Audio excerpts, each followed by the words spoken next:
Welcome to another episode of Facts and Opinion, where we speak about things that are educational, inspirational, informative, and uplifting. Tonight, I will speak about a very important component of the borrowing process that a lot of people does not understand. It is debt to income ratio. Now, people will ask, what is debt to income ratio? Debt to income ratio, in simple terms, is the amount of your gross monthly income that goes towards your bills, your expenses. So, say for instance, you make $1,000 for the month and your mortgage is $500. Your car note is $100, that's $600. Your credit card is $100, that's $700. You are $700 out of $1,000 that's going towards your monthly reportable expenses. So right there, you're 70% of your gross income. So your debt to income ratio right there would be 70%. Now, many a times people inquire about a credit. Let's say they want to get a car, they want to get a home, whatever they want to get. And they always ask, but I have great credit and I work, why can't I get it? Because most financial institutions have a debt to income ratio ceiling of 50%. That means your total monthly expenses, including the credit that you apply for on this moment, the car you want to get, the house you want to get, the loan you want to get, your total monthly payments must not exceed 50% of your gross income. So for example, if you're making $1,000 a month and your mortgage is $400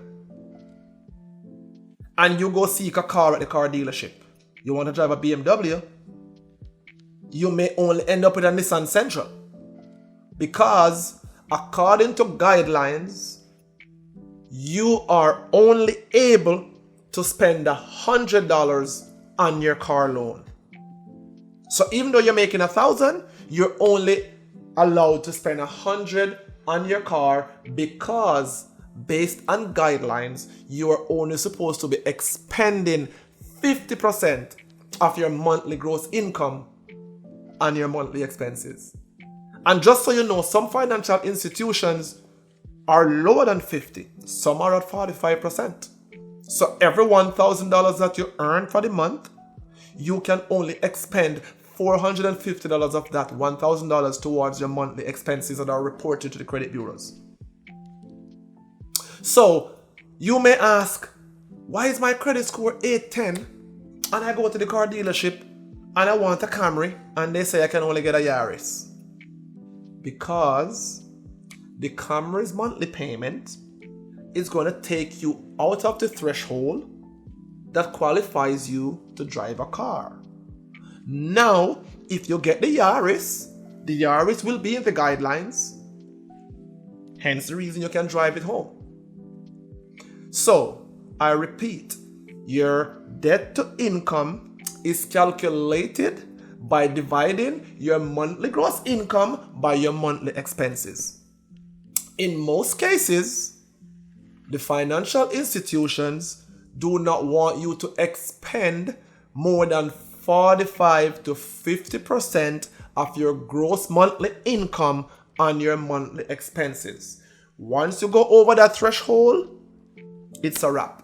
Now, if you go seek a home, you're seeking a mortgage, and you see a house for $200,000. The monthly payment is $1,200, right? But you only qualify for $1,000. What the lender may do is ask you to go ahead and pay off those credit cards that you have, if you have none. They may ask you to go ahead and pay down that car loan that you have, if you have the funds to do so. Then that will reduce your current monthly expenses and enables you to borrow more. Now, if you need additional information on debt to income ratio, feel free to go ahead and do your own research at your own convenience, at your leisure. But thank you in the meantime for listening to us, accepting the information that we offer to you. Go ahead, place your questions and comments in the comment section below. I'll be down there looking, and I'll try my best to respond to everyone that is posted. Thank you for subscribing. If you haven't yet subscribed, go ahead and do so. Thanks for your likes, thanks for your share, thanks for your comments. Again, this is Facts and Opinion, where we are informative, educational, uplifting, and motivating. Thank you. See you soon.